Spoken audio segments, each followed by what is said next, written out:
So Japanese news service Gachin Sushin made a poll basically asking manga readers to pick the top manga of 2014 that have completed in 2014. Basically they made a list, and one of the interesting things about this one in particular was that on that list there was some manga, for the most part only a few I actually recognized, but the top of the list was Tokyo Ghoul, and number 2 on that list was Naruto. Now, for me personally, favorites, not quality, not talking about anything regarding quality, but just if it was favorites, I've been with Naruto for a while, so personally, being on that long ass journey with Naruto, I probably would have put it over simply because as far as favorites alone, I've been with Naruto for years, so it was more of an emotional thing for me. And while, don't get me wrong, Tokyo Ghoul was one hell of an experience, it's very interesting, and I think this is honestly a testament to the demographic of manga readers now, because I think while a lot of people grew up with Naruto, a lot of people, they, started off manga with Naruto or anime with Naruto. Ultimately, that's where people are right now. They started off with the innocence of Naruto and kind of the beginning of it and growing with it. But now a lot of manga readers are more so on that age where they want more mature subject matter. They want more mature story, but at the same time, they like their action and, their violence and gore as well. So I think that's one of the main reasons anyway, why a series like Tokyo Ghoul exploded. Because if you think about it, Naruto's been going on for like 15 years. So to see a manga that just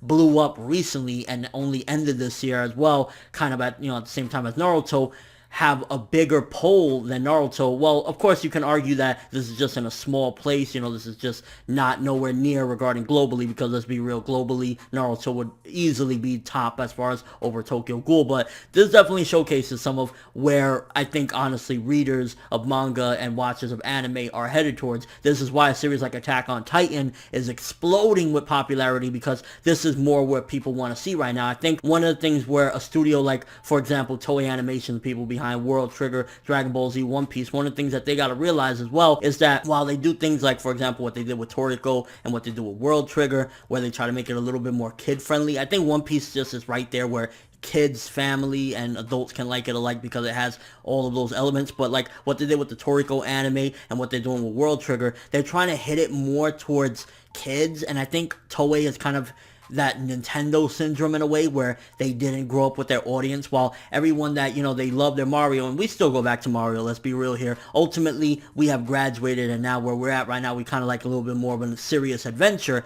and again, we can always go back and enjoy our, more childlike or more enjoyable and innocent series. We ultimately like something a little bit more mature and adult-like, so I think that that's one of the things that this poll definitely speaks out. Now, I personally made my own top 10 manga that have completed in 2014. This is manga that ended this year, and this is just mainly off of enjoyment and favoritism. This isn't in any particular order as well, so here's the list that I came up with. Mysterious Girlfriend X, Rosario Vampire, Sankareya, Kenichi Mightiest Disciple, Beelzebub, Kuroko no Basket, Claymore, Tokyo Ghoul, Flowers of Evil, and of course Naruto. Now, I'll link the entire poll that they came up with in the description below so you can check it out for yourself, but those are the manga that either I checked out most of the anime and read a bit of the manga, or vice versa, that I really enjoyed and I felt definitely in one way or another I connected with, especially series like, of course, Naruto, Tokyo Ghoul, Flowers of Evil. Those series really meant something to me in one way or another. But let me know what you guys think about this. First of all, do you think that this is definitely this poll, even though it's of course a smaller poll than if it was worldwide? Of course, obviously Naruto would stomp all the competition for the most part.